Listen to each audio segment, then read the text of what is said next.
My best friend's brother and I have always disliked each other, so when my friend brought me to stay at her brother's house, I was ready to leave, but to my surprise, her brother threatened me and said I had to stay. This place is wow, I muttered as we stepped inside the house, floor-to-ceiling windows, a fireplace, yeah, it was perfect, but something felt off. So how did you know about this place? I asked Rhoda. Well, it's one of Aaron's properties, she chuckled. I froze. I blinked. This is Aaron's house? Yeah, it's his, she said, turning to look at me, her voice softer now. What's wrong? I pinched the bridge of my nose. You brought me to his house? Rhoda's smile fell. Exactly why I said he has no idea we're here. Your thing with Aaron is getting ridiculous, Joe. Oh, really? I snapped. Have you forgotten the time we both ended up in jail and he bailed you out, leaving me there? Or the time we crashed his party and I got blamed for everything? Rhoda opened her mouth to respond, but I cut her off. He always paints me as the villain, and now you bring me to his house? What, you think I won't get blamed for this too? She sighed, standing up. I'm sorry, I didn't think. I just wanted us to have a nice girls' trip. This house is perfect. I let out a deep breath. What now? We could still stay here, Rhoda suggested, wringing her hands nervously. If he doesn't know we're here, we could stay, I muttered. Rhoda brightened up instantly. We're not going to stay inside all day, are we? She teased, and I could see the glint of excitement in her eyes. Please tell me we're going to see Barcelona, I said, grabbing her hand.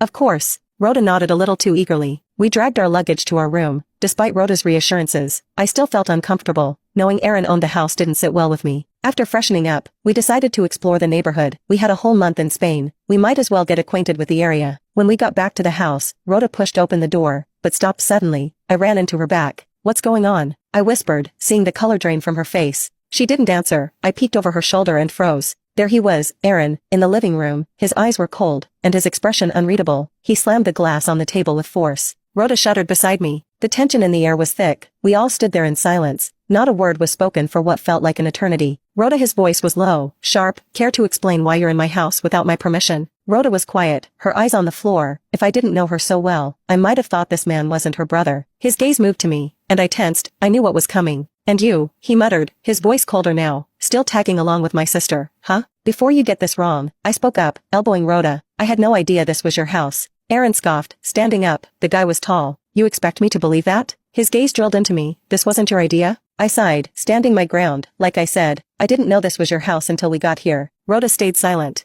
And whose idea was it? He demanded, his eyes narrowing. Maybe if you weren't such a control freak, your sister would have told you we were using your house. I shot back. Aaron's eyes darkened, and he took a step toward me. Rhoda quickly stepped in between us. Aaron, stop, please, she said quietly. This was my idea. Don't take it out on her. You've always been trouble, Joan. From the moment I met you, I knew you'd be trouble, he growled. I clenched my fists, fighting the urge to retaliate. I was in his house after all. You know what? I said, taking a step forward to meet his glare. I raised my middle finger at him and stormed off toward our room. I wasn't about to let Aaron ruin my vacation.